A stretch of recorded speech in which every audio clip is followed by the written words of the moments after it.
You are Locked On Pistons Postcast, part of Locked On Sports Detroit, on the Locked On Podcast Network. Your team every day. Oh, baby, what's going on? And what a Sunday it's shaping out to be in the Motor City. It's a live Locked On Pistons postcast, a victorious one at that. Welcome one, welcome all. 106-92, the final in this one. Pistons get the dub. My name is Jake Riepma. You can follow me on Twitter at Jake_Riepma. And this is Locked On Sports Detroit. This is a Locked On Pistons postcast. We thank you for making the Locked On Pistons postcast your destination postgame, free and available wherever you get your podcasts, and of course on YouTube. It's all part of the Locked On Pistons network, your team each and every day. And don't forget, your favorite podcast now has a newsletter. Introducing the Locked On Pistons daily newsletter, one stop for ultimate team and league coverage delivered right to your inbox. Sign up for free now at LockedOnDaily.com. That's LockedOnDaily.com, and start your day with the all-new free Locked On Pistons newsletter. Shout out to Koo on the Locked On Pistons daily postcast, and together, or the daily podcast, my apologies. This is the postcast, and together we are fired up to cover the Detroit Pistons, especially when they earn a victory like they did today. Before we go any further, how about a shout out to today's presenting sponsor? The Locked On Pistons postcast is brought to you by FanDuel. Start the season with a big return on FanDuel. New customers can place a $5 bet, and you'll get started with $150 in bonus bets if you win your first $5 bet. All you have to do is visit FanDuel.com.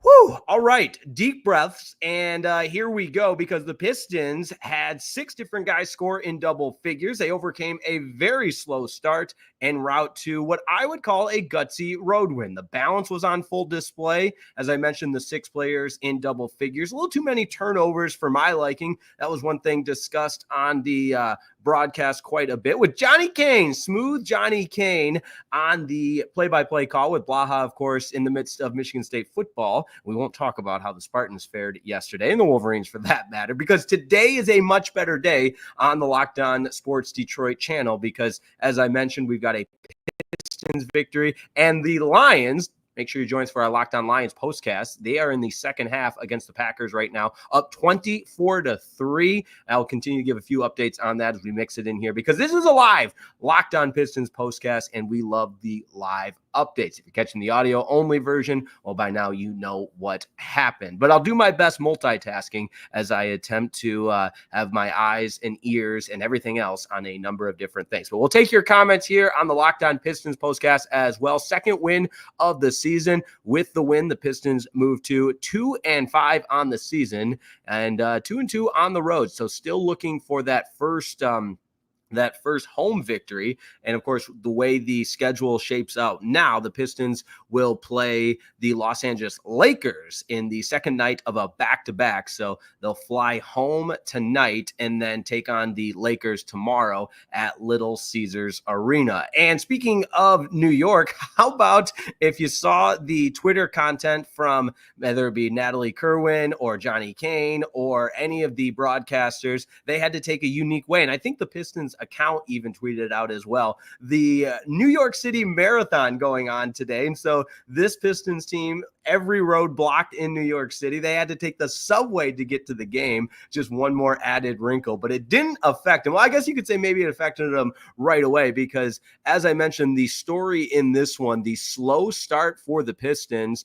and eventually found themselves in a little bit of a hole early, but a nice 14-6 run in that first quarter and a strong finish to the first quarter had the Pistons up 29-25 after one. Brooklyn came back strong, outscoring the Pistons 32-23 in that second quarter. And again, the turnovers were an issue in that second quarter in particular, but overall for the game, the Pistons turned the ball over way too many times in this one, 21 of them to be exact. That's just, you're not going to win a lot of games turning the ball over 21 times, but the strong second half surge from the Detroit Pistons, in particular in that third quarter, the defense turned up. They held Brooklyn to only, this is crazy, 35 second half points. I had to reread that a couple of times to make sure that was in fact, but 35 second half points, that's the type of defensive effort that wins you a whole heck of a lot of ball games. And when you take that style of play on the road, I don't care who your opponent is, you're going to win a lot of games. So the defense complementing the offense. I mentioned the balanced scoring attack, but you look at this box score and there was not one player with 20 points. Just insane. Cade had 19. This is crazy, by the way. I mentioned the 6 players in double figures, all 5 starters, and then Beasley off the bench, who had a really strong second half, made a couple of big 3-pointers. Didn't shoot it overall. Malik Beasley very well from the floor, just 6 of 15, 4 of 11 from deep, but I felt like the 3-pointers he did make were very, very impactful and very, very timely. So props to the entire team, but 18 points for Tobias Harris, 14 for Tim Hardaway Jr., 3 of 6 from the long line. You know that's where he's going to complement this team. Jalen Duren, what a game he had, 5 of 5 from the floor, and I wrote this down. He ran the floor pretty well. You got to give him credit. A couple of times he was set up for some nice dunks in transition, cleaned up some things up in transition. And Jaden Ivey, not his best shooting day by any means, 15 points, but he was plus 10 on the floor overall as a playing 35 minutes for the Pistons, along with Cade Cunningham, who played 35 minutes. He was much more efficient, 8 of 13 from the floor, 19 points. And oh, by the way, he added 5 dimes, as did Jaden Ivey added 5 assists as well. So total team effort, I think, is how you classify this one. And this is the type of brand of basketball the Pistons have to play. It's not going to be flashy. It's not going to be gritty. It's not going to be flashy. It's going to be gritty. And you're going to have to stifle teams defensively, get contributions up and down the roster like they did today. So, and I think the guys even mentioned this on the broadcast, but this is the type of game you play the film back and you watch it and you say, hey, this is the style of play that we have to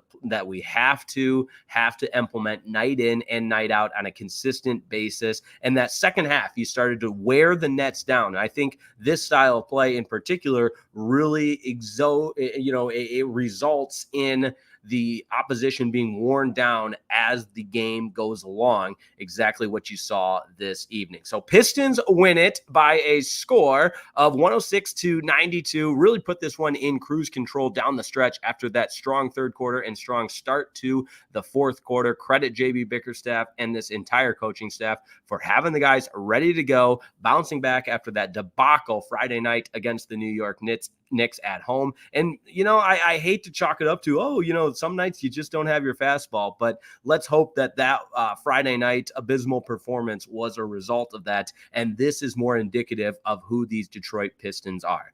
Anyways, wanting to take your comments as well. We'll do that next, so don't go anywhere. We're just getting started on a live Locked On Pistons postcast. They beat the Brooklyn Nets 106-92, hold the Nets to just 35 points in the second half. That's incredible. They didn't turn the ball over 21 times, so got to limit the turnovers, continue to play great defense, and get balanced scoring, 6 players in double figures. You love to see it. Don't go anywhere. Your comments are next on a live Locked On Pistons postcast here on Locked On Sports Detroit.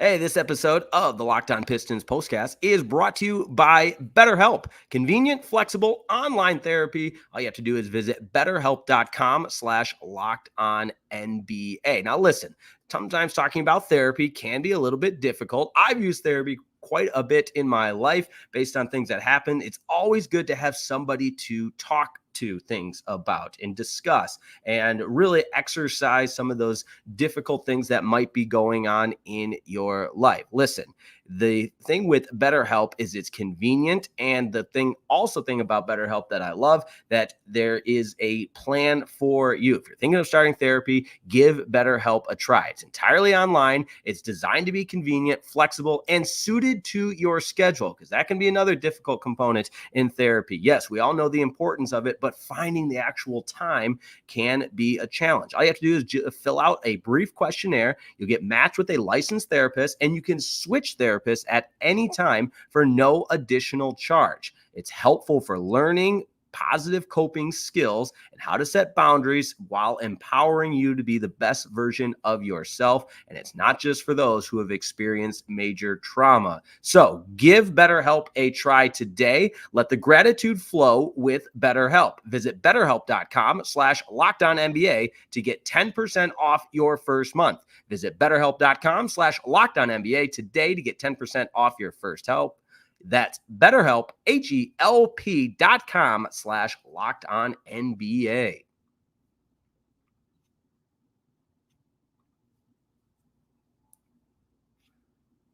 All right, love opening up to the comments, so feel free to use that comment feature here on a live Locked On Pistons postcast. Fired up after a Pistons win, 106-92, in which Detroit dominated the second half, outscoring, this is crazy, outscoring the Brooklyn Nets in that second half 54-35. So the offense was there and the defense was dominant. That's how this Pistons team needs to play. First up, we've got one of the regulars, Demetrius McNeil. Cam Johnson scored 22 points in the first half. In the second half, Pistons held him to 4 points. How did they come to Brooklyn, taking the game to the Nets? That's a great point. Individually speaking, absolutely. There were a number of players that were frustrated for the Brooklyn Nets, and I think you look at the first half box score, compare it to the second half box score. Dorian Finney-Smith, another player that didn't play as well in the second half for the Nets. You mentioned Cam Johnson. He was another one. And how about the play of Cam Thomas as well?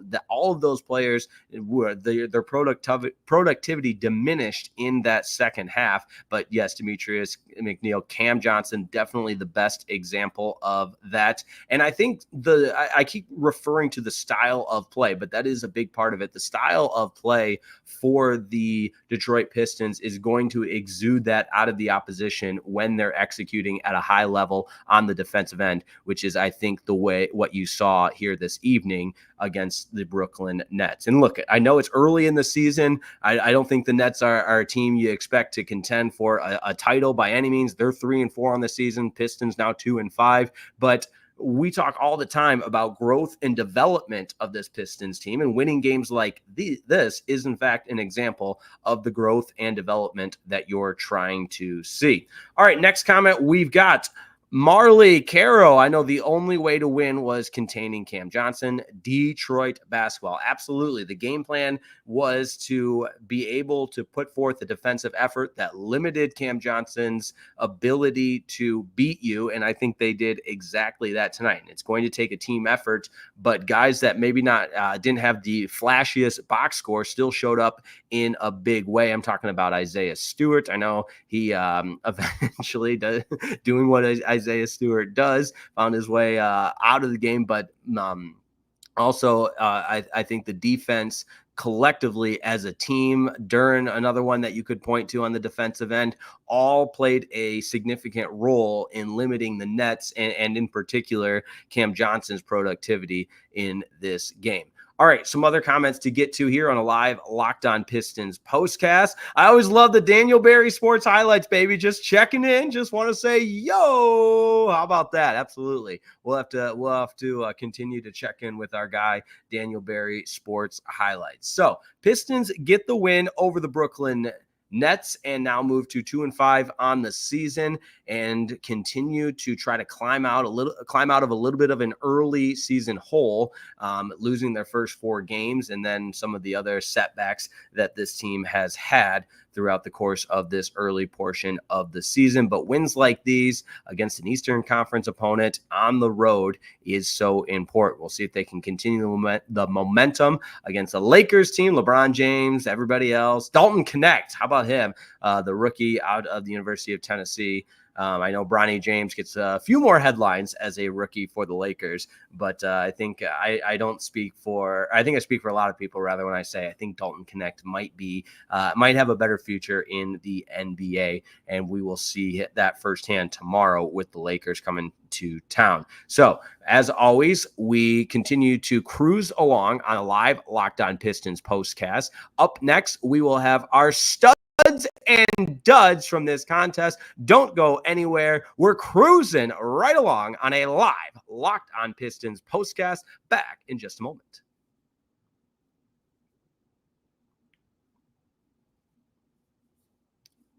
Hey, this episode of the Locked On Pistons Postcast is brought to you by FanDuel. That's right, America's number one sportsbook is FanDuel. I know that, you know that, we all know that, and there's good reason that FanDuel is America's number one sportsbook. And right now, you can get ready to tackle the NFL action with FanDuel, America's number one sportsbook. And right now, new customers can bet $5 and get $150 in bonus bets if you win. The FanDuel Sportsbooks app gives you everything you need to place live bets on the NFL all in one place. That's right, my friends. It is more than just a sports book. It's your one-stop shop for everything. Live play-by-play, and you get a hunch in the middle of the game. You want to make a live single-game parlay, whatever it may be, a money line bet, hit up the over-under, you name it. You can make it all happen at FanDuel.com. Just visit FanDuel.com to play, and you can get started with $150 in bonus bets if you win your first $5 bet. It's FanDuel.com. That's where the action happens. Never waste a hunch and make every moment more with FanDuel, an official sports partner of the NFL.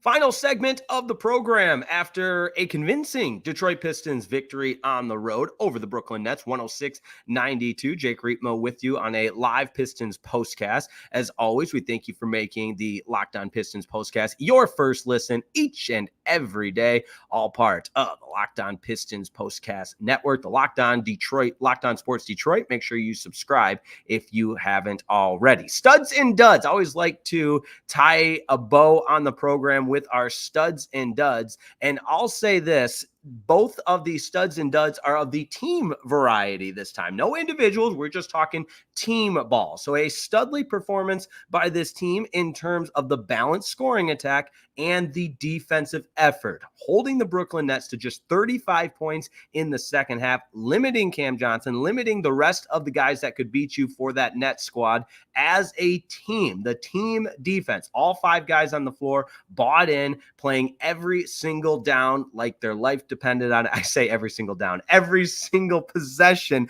Listen, it's a Locked On Pistons postcast coming up in just a minute. We have a Locked On Lions postcast. That's going to happen. I'm surprised that it took 17 minutes for it to happen. But that being said, every possession in that second half was a battle for the Nets to even get a clean look. And from that, you saw some buckets in transition. You saw some easier baskets. You saw the Nets getting fatigued. You saw the Pistons gaining strength, gaining momentum each and every trip down the floor. And that's Detroit Pistons basketball all the way. So you absolutely love to see it. That's why the combination of the team defense and the balanced scoring on the offensive side collectively gets my studs for tonight. The Pistons as a team were studs, especially in that second half. And I went through the box score already, but each and every one of the starters in double figures, along with Beasley with 18 off the bench. So 15 for Ivy, 19 for Cade, 13 for Duren, perfect 5 of 5 from the floor, a couple of dunks mixed in there. We'll do that. Hardaway connecting on 3 out of 6 3-pointers for 14 points and 18 for Tobias Harris. I thought it was his best game of the season, 8 of 13 from the floor. Only took the 4 threes, but the one he made was in the first quarter, part of that run to try to get back into this game after the really slow start. Now, the duds portion of the program, because we do have to talk about the duds portion of the program, were the turnovers. My goodness. Collectively, as a team, the Pistons turned the ball over way too much. 21 turnovers. And from those turnovers, as a team, with the Pistons committing 21 turnovers, the Nets were able to score 19 points off those turnovers. And frankly, I'm surprised that number is not higher looking at the ESPN box score right now. So maybe a different box score has that number a little bit higher. But the point being, you can't turn the ball over that often and continue to yield success. But because the defense was so good, that kind of covered up some of the turnovers. So I think it's overblown to say, oh, the Pistons just want to play ugly basketball. And I don't think tonight was necessarily an example of ugly basketball, but it certainly wasn't pretty at times. 4 turnovers for Duren, 7 for Cade. That number way too high for Cade with 7 turnovers and 4 for Ivy. He had a couple of unforced errors. Cade had a couple of unforced errors. And I don't know what you attribute it to necessarily, because I think it is very much uncharacteristic of those guys to have the unforced errors that result in turnovers. And so let's hope that tonight was just an example of perhaps, they're just being a little bit off. And the slow start is where a lot of those turnovers took place. And throughout the course of a 48-minute basketball game, of course, there's going to be ebbs and flows. There's going to be times where the Pistons turn the ball over, and there's going to be times where you feel like you got to play, you be more locked in. You can't have as many empty possessions and the turnovers. But for the Pistons, battling is what it's all about. And tonight was an example of that. So you'll take the victory, you'll take the battle, you'll get back on maybe the subway. I would assume the roads are back open now that the New York City Marathon is done. Although if they took the subway there, maybe the buses from the hotel can pick them up and get them a ride back home. But either way, big win for the Pistons, which you absolutely love to see. Shout out to each and everyone that tuned into tonight's broadcast as well as the postcast. We always love having everybody on the Locked On Pistons postcast. Shout out to Koo and the product he creates day in and day out on the Locked On Pistons daily postcast. But the strong second half is what you attribute this victory to. 54 points for the Pistons in the second half, 35 for the Brooklyn Nets. All told, it's a 106-92 win for the Detroit Pistons. All right. That being said, I also want to remind you that now that your favorite podcast has a newsletter, you got to check it out. It's the Locked On Pistons daily newsletter, and it's your one-stop for ultimate team and league coverage delivered right to your inbox. Sign up for free at LockedOnDaily.com. That's LockedOnDaily.com, and start your day with the all-new free Locked On Pistons newsletter. And don't forget, on Locked On Sports Detroit, it is your post-game home for all things Detroit sports. We will have a Locked On Lions postcast following the conclusion of their game against Green Bay, which is nearing the conclusion of the third quarter. So if you appreciate live post-game shows, this is your home for all of it. We love making it happen. We love reading your comments. We love everything about Detroit sports. And oh, by the way, we have a Locked On Wolverines postcast after every single Michigan game as well. So up next for the Detroit Pistons, as I mentioned, they will take on the Lakers. That's tomorrow night at home at Little Caesars Arena. Following that game, Detroit will head to Charlotte to take on the Hornets. That game tips off Wednesday night, November 6th at 7 o'clock. And on Friday, it'll be back home at LCA to take on the Hawks. So a nice little Monday, Wednesday, Friday action once again, and then a game at home on Sunday afternoon, 3 o'clock tip against the Rockets in that one. So the exact same setup as this week with Monday, Wednesday, Friday, Sunday. So no back-to-backs mixed in there except for the one that's coming up with tonight's game, and then of course tomorrow's game as well is your back-to-back. So that being said, Pistons get the win, and they now are 2-5 on the season, 2-2 on the road, and we'll look for that first home win tomorrow night against the Los Angeles Lakers at LCA. Thanks so much for tuning in. You can follow me on Twitter at Jake_Riepma. I'm always tweeting about Detroit sports, and we appreciate your support. If you feel like it, subscribe. We greatly appreciate it. Send this video to a friend. It helps us out a great deal. We love when the YouTube algorithm is on our side, and that takes each and every one of you. So have a wonderful evening, and join us on the second part of our doubleheader tonight, a Locked On Lions postcast. Pistons beat the Nets 106-92. We'll talk to you next time on the Locked On Pistons postcast.